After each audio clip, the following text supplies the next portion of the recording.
From the Home Slice News Center, this is the Daily Slice for Friday, March 8th of 2024.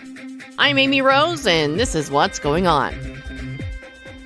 With little dissent, the South Dakota legislature passed a $7.3 billion fiscal year 2025 budget. HB 1259 passed the Senate 32-2 and the House 69-1. As in tradition, it was the last bill the legislature passed before going home from the 37-day main run of the session. Legislators return Monday, March 25th for veto day, the 38th and last day of the session. The bill allocates $2.4 billion in state general funds, $3.2 billion in federal funds, and $1.7 billion in other funds.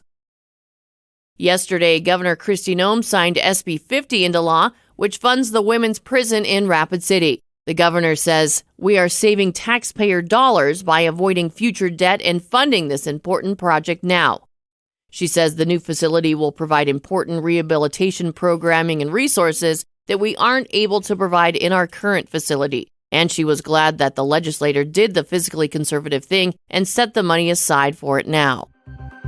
In national and international news, President Joe Biden delivered his third State of the Union address on Thursday night, delivering a spirited speech aimed at assuaging Democratic concerns ahead of the elections. While not mentioning his name, Biden made clear distinctions between himself and his anticipated opponent, particularly on issues such as abortion and immigration.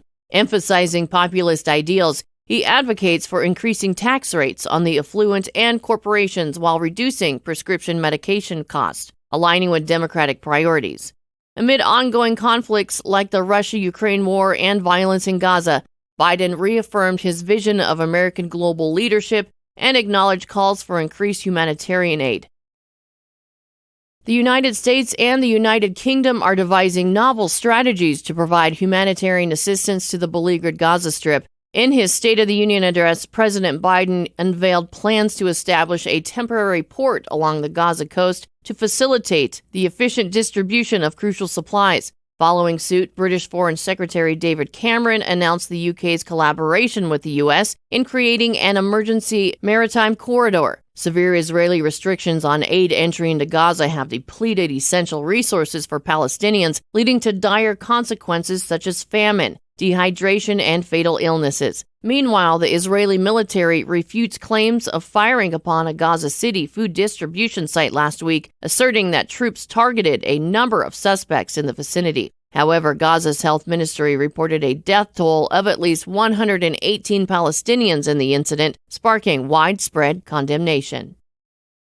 On Thursday, a formidable House committee made strides toward passing a bill that could potentially enforce a nationwide prohibition of TikTok on all electronic devices. The House Energy and Commerce Committee unanimously greenlit the legislation, which aims to bar TikTok from U.S. app stores unless the social media giant swiftly separates from its Chinese-affiliated parent company, ByteDance. Should the bill be enacted, ByteDance would have 165 days, just over 5 months, to divest from the app. Lawmakers have persistently sought to address TikTok, partly due to lingering concerns regarding potential Chinese government surveillance risks associated with the platform. With approximately 170 million American users, any restrictive legislation would significantly impact the cultural landscape.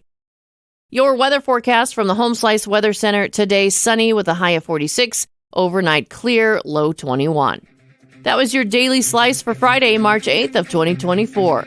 The Daily Slice is a production of Home Slice Media Group, hosted by Amy Rose with Kevin Phillips. Executive producer Mark Houston.